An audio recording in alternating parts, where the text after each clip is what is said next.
우리가 5월 그러면 가정의 달 그러잖아요.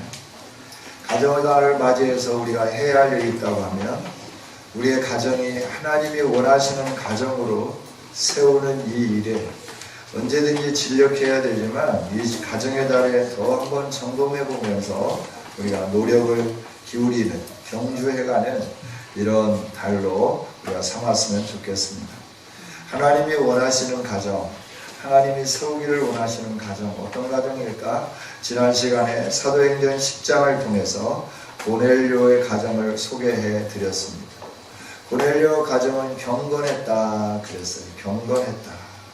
경건하다고 하는 말은 세상이 어떠하든지 간에 상관없이 자기의 삶을 지킨 것을 가리켜서 경건이라고 표현하죠. 뿐만 아니라 경건이라고 하는 것은 믿음이 가득하다라고 영어로 표현되어 있음을 보게 되죠. 고넬료의 가정은 이방인이었지만 하나님을 향하여서 세상과 다른 하나님의 백성으로서의 삶을 지키면서 살았고 온 집안으로 더불어서 하나님을 경외하는 이런 아름다운 삶을 살았다고 말씀을 드렸습니다. 저와 여러분의 가정이 이렇게 온 집안이 더불어서 하나님을 경외하는 가정이 될 수 있기를 원합니다. 하나님을 경외하는 것은 말로만이 아니라 삶으로 나타나는데 그 삶이 백성을 구제하는 삶이었고 하나님께 기도하는 삶이었다. 항상 하나님께 기도했다. 시간을 정하고 하나님께 기도했다 하는 거죠. 그랬을 때 하나님은 베드로를 청할 수 있도록 환상을 보여주시고 그가 베드로를 청하면서 자기의 가족과 친척과 친구들과 모든 경건한 사람들을 불러 모아놓고 하나님의 영, 성령이 임재하는 거룩한 역사를 느끼는 그 위대함을 경험하는 은혜와 복을 누리게 된 것을 보게 되는 거죠. 하나님은 이처럼 거룩하고 경건한 삶, 지속적으로 믿음으로 사는 사람들에게 이런 은혜를 베풀어 주시죠. 우리는 늘 뭔가 뜨겁고 뭔가 막 획기적이고 이런 때만 하나님이 역사하는 것으로 생각을 해요. 그러나 그렇지 않더라라고 하는 거예요.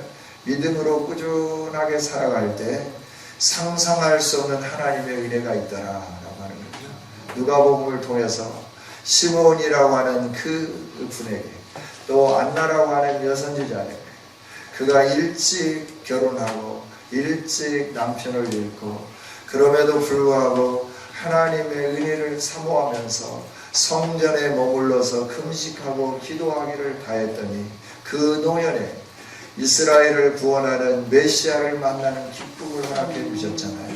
우리는 뭔가 뜨거움이 있어야 하나님이 내게 은혜 베풀어 주신 것으로 착각하는데 그렇지 않더라라고 하네요. 고넬료 가정도 마찬가지예요.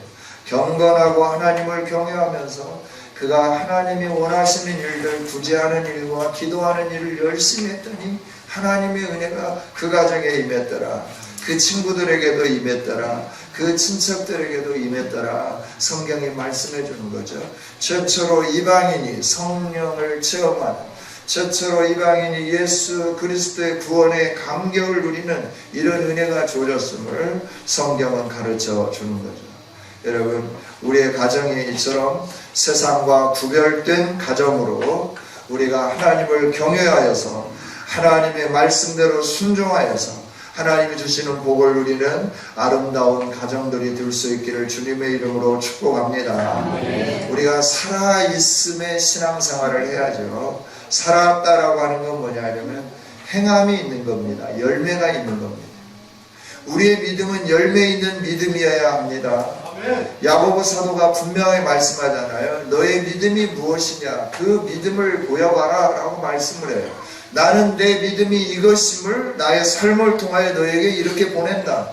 너가 믿음을 자랑하는데 그러면 너의 믿음은 뭐냐? 우리에게 한번 보여봐라 라고 야고보 사도는 말을 하는 거죠. 그러면서 믿음은 말이 아니다. 삶이다. 행동이다 라고 가르쳐줘요. 여러분, 우리의 믿음이 이처럼 살아있는 믿음이기를 원합니다. 증거 있는 믿음이기를 원합니다. 그래서 믿음으로 산다라고 하는 것은 말씀이 내 삶 속에서 열매로 맺혀지는 것이 믿음 있는 삶이에요. 고넬료의 가정이 그랬던 것처럼 말입니다. 오늘은 두 번째 주일로, 어버이 주일로 하나님께 감사하며 예배하죠. 저와 여러분이 이 세상에 존재할 수 있는 것은 첫째 하나님의 은혜요, 둘째 우리 부모님의 은혜인 줄 믿습니다. 아멘. 이 하나님의 은혜가 없으면 우리가 살아날 수가 없어요. 우리가 이 세상에 태어날 수가 없다라고 하는 거예요. 우리가 생물학적으로 아빠와 엄마가 사랑을 해서 우리가 태어나기까지 그 경쟁률이 어마어마하잖아요. 그런데 그 경쟁률 속에서도 항상 이루어지는 게 아니더라라고 하는 거예요. 하나님의 은혜, 하나님께서 역사해 주시는 은혜가 있을 때 우리들이 하나님의 은혜 속에서 생존하게 되고 태어나게 되는 것을 우리는 알게 되는 거죠. 또 하나님의 은혜일 뿐만 아니라 부모님이 우리를 태중에 있을 때 우리를 감싸 안으시고 늘 우리를 위해서 애쓰시고 수고했고, 우리가 이 세상에 태어난 이후에도 부모님은 계속해서 진자리 마른 자리 갈아안으시며 우리를 길러주시고 우리를 잘 양육해 주신 줄 믿습니다. 대부분 많은 사람들이 내가 해서 그랬지 부모님이 뭘 해줬느냐라고 말할 수 있어요. 물론 부모님이 어렵게 우리들을 힘들게 했을 수도 있습니다. 그러나 그 당시 부모님이 가지고 있는 재능으로는 최선이에요. 최고의 것을 자녀들에게 준 거예요. 부모로서 자녀들에게 좋은 거 주려고 하지 않는 부모는 아무도 없어요. 그러나 표현 방식이, 전달해주는 방식이 내 마음에 합당하지 않을 수 있지만, 그러나 부모가 주는 모든 사랑이 그 안에 다 담겨져 있음을 우리 모두는 알아야 될 줄 믿습니다. 하나님이 우리가 이 세상에 존재할 수 있도록 은혜 베풀어 주셨고 우리 부모님을 허락해 주셨어요. 이 땅에 존재하는 그 누구도 부모님이 없이 존재하는 사람은 한 사람도 없어요. 따라서 나를 낳아주신 부모님께 감사드리고 존경을 드리는 저와 여러분이 되어야 할 줄 믿습니다. 믿음의 가정은 어떤 가정이냐라고 하는 거예요. 부모와 자녀의 관계가 아름다운 관계로 세워져야 되는데, 믿음의 가정은 부모로서의 역할을 잘 감당하는 게 믿음의 가정이에요. 또 자녀로서의 역할을 잘 감당하는 게 믿음의 가정이라고 하는 거예요. 지금은 이제 핵가정이 되어가지고 개인이 살아가는 거예요. 개인이 결혼하기 전에도 핵가족이 되어서 이제 소핵화가 되다 보니까 혼자 사는 사람들이 많죠. 그래서 혼밥족, 홀로족, 뭐 이렇게 혼족들이 많아요. 혼족들이 섞여서 사는 혼족이 아니라 홀로 살아가는 사람들이 많다라고 하는 거죠. 그러다 보니까 사람들이 공동체가 깨어지는 거예요. 하나됨이 없는 거예요. 이 일들이 가정에서도 나타나고 교회에서도 나타나는 거예요. 자기 혼자 신앙생활 잘하면 되는 거예요. 공동체와 상관없는 삶을 살아가는 거예요. 그러나 하나님은 그렇게 말씀하시지 않아요. 우리 공동체가 가정적인 공동체가 되기를 원하고 계신 줄 믿습니다. 교회 공동체가 지도자, 목사를 중심으로 해서 세워진 직분자들이 하나가 되는 가족과 같은 공동체가 됩니다. 아니, 가족의 공동체를 세우기를 원하시는 것이 하나님의 계획이고 하나님의 뜻이에요. 그래서 믿음의 부모들은 자녀들을 잘 양육해야 되는 거예요. 자녀들은 그 믿음의 부모뿐만 아니라 내 부모가 믿음의 부모가 아닐지라도 나를 낳아되게 해주신 그 부모님에 대해서 존경하고 공경하는 삶을 사는 것이 옳다라고 말씀을 해요. 이 아름다운 믿음의 가정을 세우기 위하여 부모는 부모대로, 자녀는 자녀대로 뼈를 깎는 각국의 노력을 해야 되는 것이고, 신앙으로 말씀을 붙잡고 훈련하면서 우리의 가정을 믿음의 가정으로 세워야 할 줄 믿습니다. 그래서 오늘날 좀 베스트셀러 같은 책이 밥상머리 교육이잖아요. 옛날에는 밥상머리에서 교육했어요. 할아버지가 수저를 들기 전에 그 밑에 있는 사람들은 수저를 들면 안 되었어요. 할아버지가 수저를 들고도 음식을 잡수기 전에 뭔가를 떠먹으면 안 되는 거예요. 기다리고 있어야 되는 거예요. 이런 질서가 있었어요. 권위에 대한 순복함이 있었어요. 그러나 오늘은 권위에 대한 순복함이 없어요.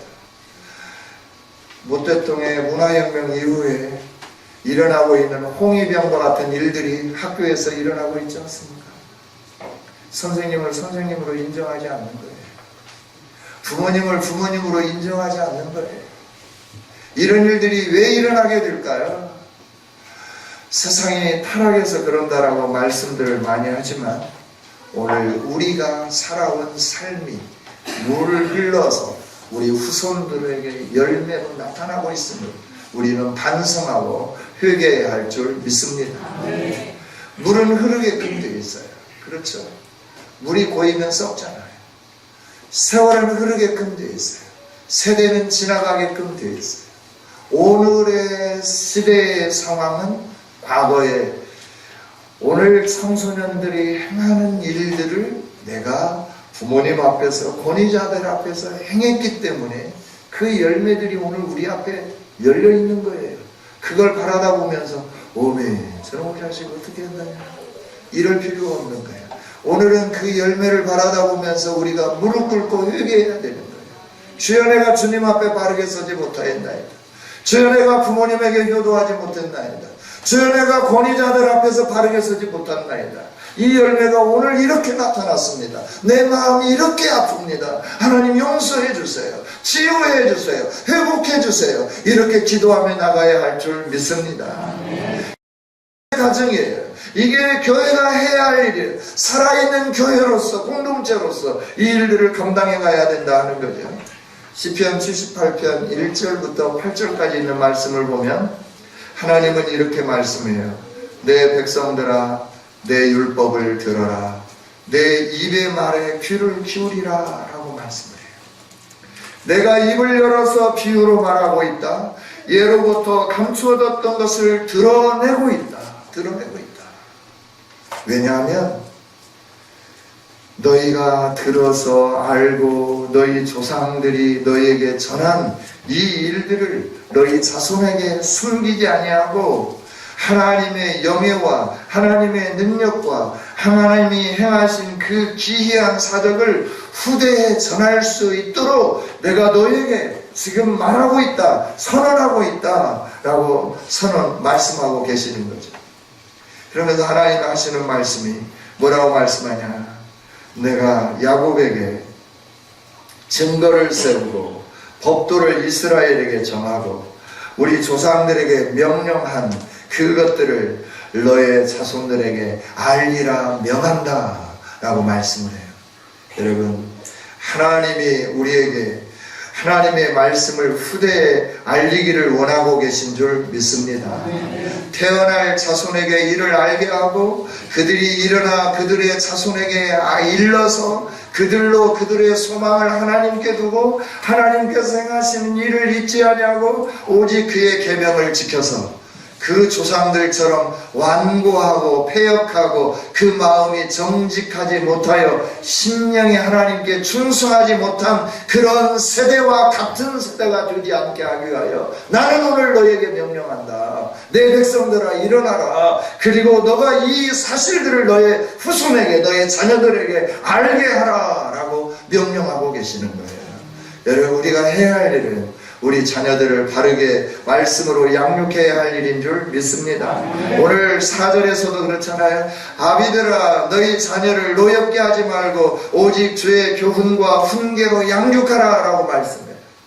부모들아 너희들이 해야 할 일이 있다. 그건 뭐냐 그러면 다음 세대에 너의 자녀들을 말씀으로 양육해라 라고 하는 거예요. 주의 교훈과 훈계로 양육하라 라고 말씀해요. 할렐루야. 잠언 22장에서 이렇게 말씀해요. 너가 어려서 자녀들을 말씀으로 양육하면 그가 늙어도 그것을 떠나지 않을 것이다. 성경은 분명하게 가르쳐 주십니다. 어려서부터 말씀으로 양육해야 할 줄 믿습니다. 오늘 우리는 잘 되기 위해서 내가 지금 이렇게 살고 있는데 내 자녀들은 나보다 더 잘 되게 하기 위해서 우리 자녀들에게 내가 뼈가 으스러지도록 수고하면서 자녀들이 잘 될 수 있도록 하는 일이 뭡니까? 학원 보내고 피아노 가르치고 바이올린 가르치고 태권도 가르치고 또 여러 가지 공부할 수 있도록 뒷바라지 하면서 자녀들을 그냥 눈코 뜰 새 없이 하는 거잖아요. 그래 학원 안 가면 막 나무래고 벌 주고 이러잖아요. 왜 그래요? 너 잘 뛰라고 내가 이러는데, 너 잘 뛰라고 내가 아침부터 저녁까지 고생하면서 너에게 이런 일들을 행하는데 너는 왜 네가 잘 뛰기를 피하고 그러느냐라고 하는 거예요. 그건 세속의 원리에서 잘 뛰는 길인 줄 믿습니다. 잘 뛰는 길은 하나님이 잘 되게 해야 잘 뛰는 거예요. 할렐루야. 그래서 하나님 말씀하시잖아요. 하나님 뭐라고 말씀하십니까? 하나님이 세우지 않으면 세우려고 노력하는 자의 수고가 헛되다고 말씀해요. 하나님이 지켜주시지 않으면 그걸 지키려고 깨어서 경성하는 자들의 그 수고가 헛되다고 말씀해 주는 거예요. 하나님이 지켜주셔야 보호되는 줄 믿습니다. 하나님이 세워주셔야 세워지게 되는 줄 믿습니다. 우리의 자녀들이 잘 되는 길은 하나님 안에 있음을 꼭 기억할 수 있기를 원합니다. 몇 사람을 예를 들어서 말씀하기를 원합니다. 아브라함 링컨, 우리가 잘 아는 대로 초등학교도 제대로 나오지 못했어요. 최고 학력이 초등학교 5학년인가 그럴 거예요. 그런데 어머니도 일찍 잃었어요. 어머니를 일찍 잃을 때 어머니는 딱 아들에게 한 가지 유산을 물려주었어요. 그 유산이 뭐냐 그러면 성경책이었어요. 아들아, 나는 너에게 가장 위대한 유산을 물려준다. 하나님의 말씀이다. 이 말씀을 지켜 행하면 하나님이 너와 함께하며 너의 삶을 위대하게 할 거다. 아브라함 링컨은 그때부터 어머니가 물려준 성경책을 읽기 시작하는 겁니다. 말씀의 사람이 되기 시작하는 거예요. 그러면서 기도하는 거예요. 정체에 입문하지만 그는 여러 번 실패를 합니다. 그럼에도 불구하고 하나님의 말씀을 붙잡고 하나님 앞에 엎드리고 하나님의 얼굴을 구하고, 그래서 대통령이 되고 남북 전쟁을 종식시키고 북쪽에 있는 흑인의 세력과 남쪽에 있는 백인이 하나 되는 나라를 만드는 이 위대한 역사를 이루는 것을 보게 되는 거죠. 어떻게 이런 위대한 일들을 행할 수 있었습니까? 그가 훌륭한 대학을 나왔습니까? 그가 아버지로부터 어머니로부터 많은 유산을 물려받았기 때문에 그렇습니까? 아닙니다. 그는 아무것도 물려받은 게 없었어요. 그에게 주어진 것은 가난밖에 없었어요. 그래서 아버지를 따라서 늘 개척의 현장으로 가야만 했어요. 개척해서 농사를 좀 지을만 하면 땅의 주인이 나타나가지고 이 땅은 내 땅이다, 내놔라. 그래서 그 땅을 주고 다시 가야만 됐어요. 그래서 아무도 살지 않는 산골, 개척되지 않은 미개한 지역, 거기에 가서 열심히 돌을 골라내고 땅을 일구고 농사 지으면서 살아야 하니까 공부할 수가 없는 거예요. 학교에 갈 수가 없는 거예요. 그러나 그런 척박한 곳에도 교회는 세워졌기 때문에 늘 하나님의 말씀을 가까이 할 수 있었고 하나님 앞에 예배할 수 있었고 어머니가 물려준 성경책이 있었기에 그 성경을 보면서 꿈을 키워갈 수 있었다는 거죠. 할렐루야. 믿음의 자녀는 망하지 않습니다. 하나님의 말씀으로 양육된 자녀들은 망하지 않습니다. 또 하나가 있죠. 존 워너메이커, 우리가 잘 아는 백화점 왕에 대해서 말씀해요. 성경이 만든 사람이라고 전광 목사는 그렇게 강조하고 있어요. 성경이 만든 사람. 존 워너메이커, 그도 학력이 초등학교 5학년, 6학년 그 정도밖에 되지 않아요. 그러나 그가 주일학교에서 선생님으로 인하여 성경의 아름다움을 배웠어요. 성경을 배웠어요. 그리고 성경책을 갖기를 원하는 사람 손을 들었어요. 그래서 선생님이 성경책을 사다 주고 그 성경책 값을 2달러인데 1달러 75센트가 되는 돈을 자기가 아르바이트 하면서 벌어서 갚게 되죠. 그러면서 그 소중한 성경을 가까이 하기 시작한 거예요. 성경을 통하여 지혜를 얻고 성경을 통하여 그가 하나님의 위대한 사람으로 높임을 받게 되는 것을 보게 되잖아요. 백화점을 만들게 되고 또 하나님이 주신 부의 그 은혜로 인하여 전 세계 YMCA 빌딩을 지어주고 기독 청년들을 일으켜 세우면서 각 지역마다 하나님을 경외하는 청년들로 세워가는 이 일들을 행한 것을 보게 되죠. 그에게 물려준 것은 아무것도 없었어요. 하나님의 말씀이었어요. 여러분, 하나님의 말씀으로 여러분의 후손들을 양육할 수 있기를 원합니다. 여러분의 자녀들을 하나님의 말씀으로 양육하기를 원합니다. 교회에서도 해야 할 일은 다른 것 아니에요. 하나님의 말씀을 가르치는 겁니다. 듣든지 듣지 않든지 다른 모든 것보다도 우선순위가 되어야 할 게 하나님의 말씀을 가르치는 일이에요. 할렐루야, 할렐루야. 나머지는 다 진동달이에요. 하나님의 말씀을 가르치기 위한 하나의 수단이 되어야지 그것이 목적이 되면 안 된다라고 하는 거예요. 오직 하나님의 말씀이 가르쳐지고 하나님의 말씀이 살아있는 그 교회에 미래의 소망이 있습니다. 그런 다음 세대의 소망이 있습니다. 그런 우리의 자녀들 소망이 있습니다. 할렐루야. 공부도 잘해야 되지만, 물론 공부도 잘해야 되지만 공부를 못해도 하나님을 경외하는 자들에게는 위대한 역사들이 일어나게끔 되어 있어요. 하나님이 쓰시기 때문에 그렇다 하는 겁니다. 할렐루야. 네. 이렇게 자녀가 자녀될 수 있도록 하는 데 있어서는 부모들의 그 지대한 기도 후원이 꼭 필요해요. 기도의 후원. 모니카와 어거스틴이라고 하는 책을 통하여 여러분들이 그 어거스틴의 어머니 모니카에 대한 일화를 잘 알고 있을 거예요. 아프리카 북부의 청년입니다. 어거스틴은.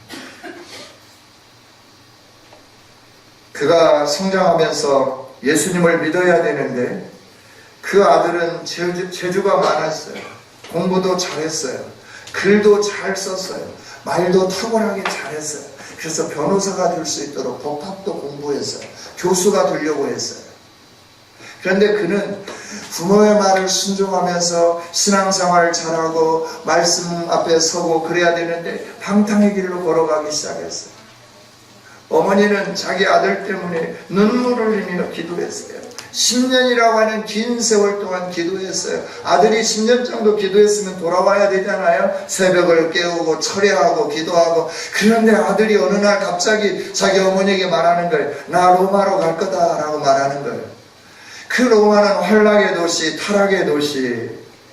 그 도시에 가면 100% 지금도 신앙생활을 안 하고 있는데 로마에 가서 그 화려함을 바라다 보면 어떻게 그 아들이 제대로 된 믿음의 삶을 살겠어요. 그래서 어머니는 가지 말라 그랬는데 아들은 어머니의 만류를 뿌리치고 몰래 배를 타고 로마로 가버렸습니다.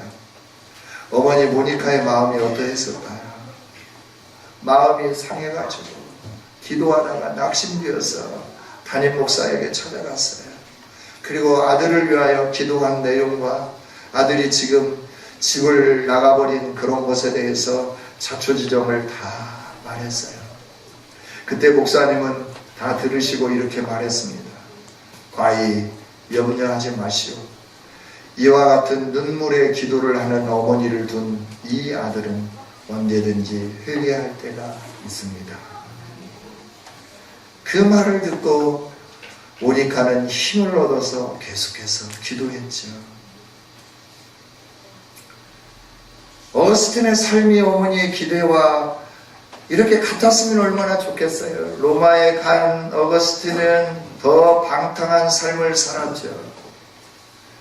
그렇게 지속적으로 방탕하다가 어느 날 로마에서부터 밀란이라고 하는 지역으로 가게 됩니다.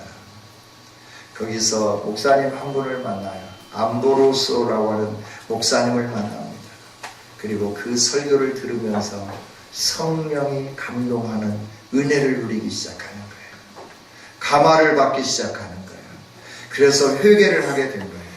예수 그리스도에게 붙잡힌 바 된 거예요. 그래서 성자의 반열에 오르게 되었어요. 할렐루야. 우리 자녀들이 지금 어둡다고 지금 그렇다고 성경의 어거스틴과 같은 삶을 살고 있는 자녀들은 없잖아요.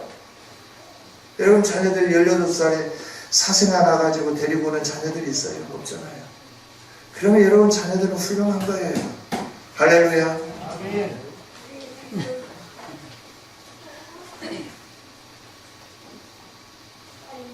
여러분 마음에 안 든다고, 여러분의 자녀들이 앞으로 뭐 어떻게 될 거라고, 여러분 우리가 기도하면 하나님이 일하실 줄 믿습니다.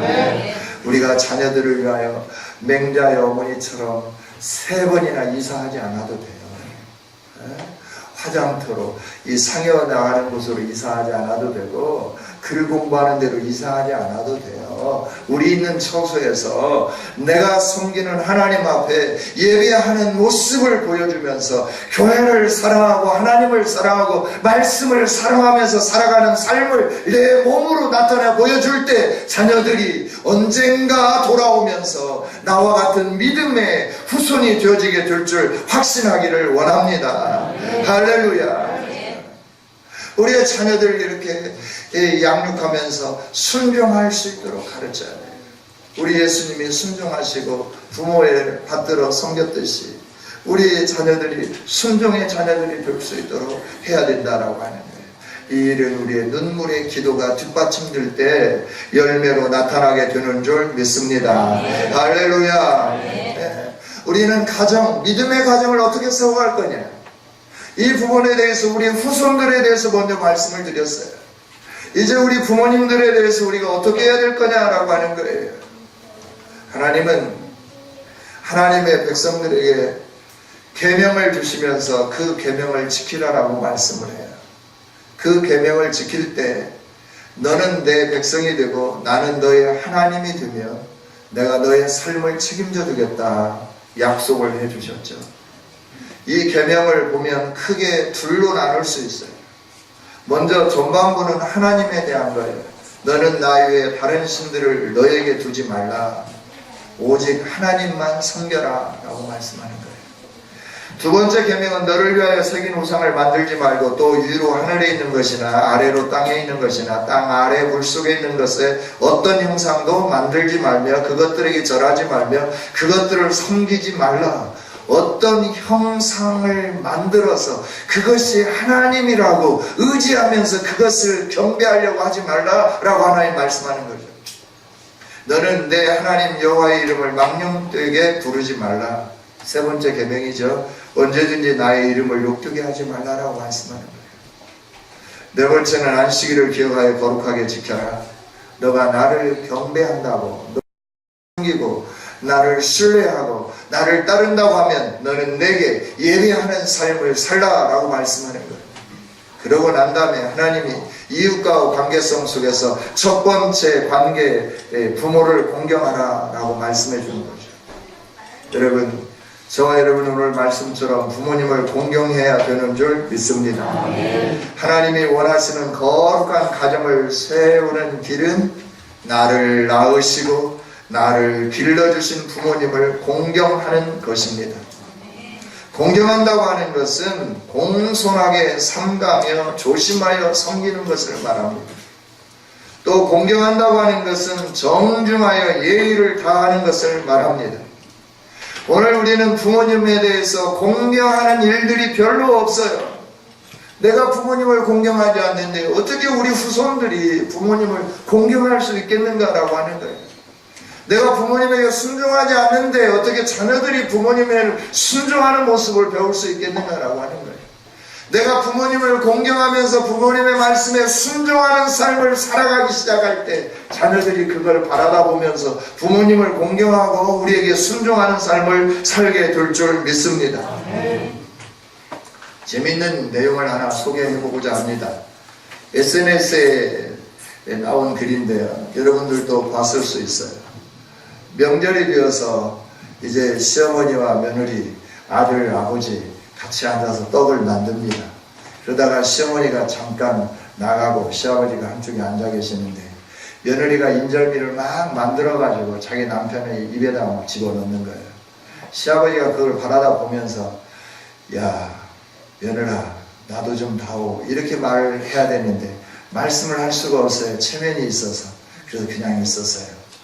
밖에 나갔다가 돌아온 시어머니가 며느리에게 묻습니다. 얘야, 아버님에게 떡을 드렸느냐? 아니요, 다 만들어서 드리려고 아직 안 드렸어요. 며느리가 그러는 거예요. 그러니까 시어머니가 떡을 주섬주섬 챙겨서 자기 남편에게 가져다 줍니다. 시아버지가 그것을 몇 개 먹고 난 다음에 아들을 향하여 이렇게 외칩니다. 야 임마! 너만 마누라 있냐? 나도 마누라 있다. 여러분, 이게 오늘의 현실이에요. 자기만 하는 거예요. 부모님을 공경한다고 하는 것은 조심하는 거예요. 부모님을 공경한다고 하는 예를 다하는 거예요. 먼저 섬겨야 되지 않겠어요? 며느리로서 시아버지에게 먼저 섬겨야 되지 않겠어요? 떡을 만들었으면 먼저 만들어서 아버님 먼저 드세요. 그러고 난 다음에 여보 당신도 좀 먹어봐. 이래야 되는데 자기 남편에게만 꾸역꾸역 치고 먹여주는 거예요. 아버지는 지금 바라보고 침을 꼴깍꼴깍 삼키고 언제나 며느리가 가지고 올까 그랬는데 안 가져오는 거예요. 오늘 시대를 풍자하고 있는 SNS에 떠도는 글 중 아마 이것도 아재 개그가 아닌가 생각을 해봐요. 오늘날 부모님에 대해서 어른에 대해서 공경하는 게 없어요. 공경하는 게 없어요. 우리 교회가 어른들을 먼저 공경하는 교회가 되기를 원합니다. 부모님에 대해서 먼저 공경했으면 좋겠어요. 그래서 자녀들이 먼저 와가지고 막 달려가가지고 밥 먹는 것도 스톱! 멈춰서라. 어른들이 먼저 드시고 목사님 드시고 장로님 드시고 집사님들 드시고 그러고 난 다음에 너희들이 먹어야지. 이렇게 가르치는 어른들이 하나라도 있으면 좋겠는데 그게 없는 거예요. 그게 없는 거예요. 내 자녀들을 먼저 먹으러 달려가도 그냥 막 가는 거예요. 질서가 없는 거예요. 무질서하게 되는 거예요. 교회 공동체 안에 질서가 없는데 어디에서 질서를 찾을 수 있겠습니까? 하나님의 백성들조차도 권위에 대해서 인정을 하지 않으며 권위를 무시하면서 살아가는데 세상 어디에 권위가 있겠으며 이 질서가 세워질 수 있겠는가라고 하는 거예요. 하나님은 우리 부모님을 공경하면서 너희가 권위를 인정해라라고 말씀합니다. 부모님은 하나님이 세워주신 우리 가정의 권위인 줄 믿습니다. 하나님을 경외한다고 하면 우리 부모님을 공경하게끔 되어 있는 거예요. 왜? 하나님이 명령했으니까, 하나님이 말씀하셨으니까. 내가 사랑하고 내가 의지하고 내가 경외하는 내 아버지 하나님께서 너는 이렇게 살라라고 명령했기 때문에 그 명령을 지키는 것이 하나님을 경외하는 자들의 삶이 아니겠습니까? 그런데 우리는 그러지 않는 거예요. 믿는다 하면서도. 여러분, 무늬만 믿으면 아무런 소용이 없음을 저는 히브리서를 요즘 다시 읽으면서 계속해서 마음에 찔림을 받는 거예요. 하나님이 예수 그리스도를 왜 보내주셨느냐? 너희를 구원해서 때를 따라 돕는 은혜와 하나님이 주시는 긍휼하심을 얻기 위해서 예수 그리스도를 보내주셨다. 그러니 너는 언제든지 그 이름으로 하나님 보좌 앞에 담대히 나오라라고 말씀하면서 너가 한번 이 복음 안에 맛을 보고 하나님을 경외하다가 그러다가 너가 세상으로 나가버린다고 하면 오늘 아침에 주일학교 선생님들하고 함께 나누었던 말씀인데 하늘에서 비가 내려서 동일한 비지만 그 비가 곡식을 자라게도 하고 엉겅퀴가 자라게도 해요. 그 비가 곡식을 자라게 했을 때는 복이 되는 거예요. 엉겅퀴가 자라게 했을 때는 화가 된다. 히브리서 6장에서 가르쳐주고 있어요. 여러분, 하나님의 말씀을 내 가슴에 받아들이고 그대로 순종하면서 열매를 맺으면 우리의 인생이 복되지만 동일한 하나님의 말씀을 받았음에도 불구하고 나와는 상관이 없는 말씀으로 여기면서 내 길을 내가 걸어가며 나는 my way 내 길을 갈 거다 라고 그러면서 내 열매를 맺으면 그는 엉겅퀴가 되어서 결국 베어져서 불에 던져질 수밖에 없다라고 성경은 가르쳐주고 있습니다. 여러분, 하나님은 오늘 우리에게 말씀하시는 거예요. 물은 위에서부터 흐르는데 윗물이 맑아야 아랫물도 맑다라고 하는 속담처럼 오늘 우리의 현실 속에서 권위가 무너지고 아무것도 없는 것으로 생각하는 이때 나는 정말 하나님을 경외하는 자로서 내 부모님에 대해서 내가 어떤 태도를 가지고 지금까지 살아왔는가 하는 거예요. 우리 마음속은 내가 제일이라고 생각을 해요. 그리고 내가 생각하고 내가 계획하고 내가 진행해 가는 것이 옳다라고 생각을 하는 거예요. 저도 그렇게 살았어요. 부모님들이 이렇게 말씀하고, 애야 공부해가지고 면석이라도 하면 안 되겠니? 아버지, 내가 면석이 하려고 지금 고등학교 다니는 줄 압니까? 저는 대학에 가야 됩니다. 제 꿈은 계리사가 되는 겁니다. 그래서 제가 무역사가 되는 겁니다. 앞으로 세계 무역을 해야 되는데 하나님이 저에게 원대한 꿈을 주시면서 그 일들을 행할 수 있도록 그 일 행하라고 그랬는데 형편이 안 되고 그러니까 부모님들은 늘 말씀하는 거예요. 얘야, 동생들도 가르치고 그래야 되니까 너 대학 가려고 하지 말고 공무원 됐으면 좋겠다. 아버지, 나 공무원이 싫습니다. 그럼 또 이렇게 말씀하는 거예요. 그런 대학은 가기는 가되 선생님 되면 안 되겠니? 교대 가면 안 되겠니? 아니, 저보고 선생님 되라고 하십니까? 저는 선생님 되는 것이 싫어요. 저는 제 꿈이 무역사라니까요. 회계사라니까요. 그래서 세계적인 무역을 꿈꾸면서 무역하는 이 사람이 되어야 된다니까요. 이러면서 부모님들이 말씀할 때마다 아니라고요. 모르면 좀 잠자코 있으라고요. 그래서 얼마나 거역했는지 몰라요. 그런데 오늘날 제가 당하고 있어요. 자녀들에게 말하면 자녀들이 말하는 거예요. 아빠가 뭘 하냐고 그래. 내 꿈은 내가 펼쳐갈까요? 내가 가르쳐줬을까요? 내가 너희 할아버지 할머니에게 이렇게 말했다라고 내가 말했을까요? 중학교 시절에, 고등학교 시절에 내가 대학교 다니면서 이런 일을 했다라고 말했을까요? 아니요. 나는 정말 공경한 사람처럼 부모님을 잘 섬긴 사람처럼 가장을 했지만 어쩌면 그렇게도 하나님은 명확하게 심는 대로 거두게 하시는지 몰라요. 여러분, 그래서 하나님은 말씀해 주는 거예요. 네가 잘 되기를 원하느냐? 네가 이 땅에서 장수하기를 원하느냐? 너에게 주어진 이 기업이 너의 삶에서 떠나지 아니하고 영원토록 너에게 계속 머물러 있기를 원하느냐? 그 기업이 너를 이어서 대대의 후손들에게 물려주기를 원하느냐? 그렇다면 내 부모를 공경하라. 이것이 약속 있는 첫 계명이다. 하나님 말씀해 주는 거예요. 할렐루야. 여러분, 잘 되는 거 다른 게 없어요. 말씀대로 순종하면 잘 되게 되는 줄 믿습니다. 여러분이 잘 되려고 노력하고 몸부림치고 밤잠 안 자고 밤에도 일하고 낮에도 일하고 이러면서 잘 되려고 하는데 그런다고 잘 되는 게 아니더라라고 하는 거예요. 말씀대로 순종하면, 부모님 말씀에 순종하면 잘 되어집니다. 안 되는 것 같은데 길이 열려지기 시작합니다. 망하는 것 같은데 흥하기 시작합니다. 할렐루야. 그래서 하나님이 말씀해 주는 거지. 오늘도 말씀해 주는 거예요.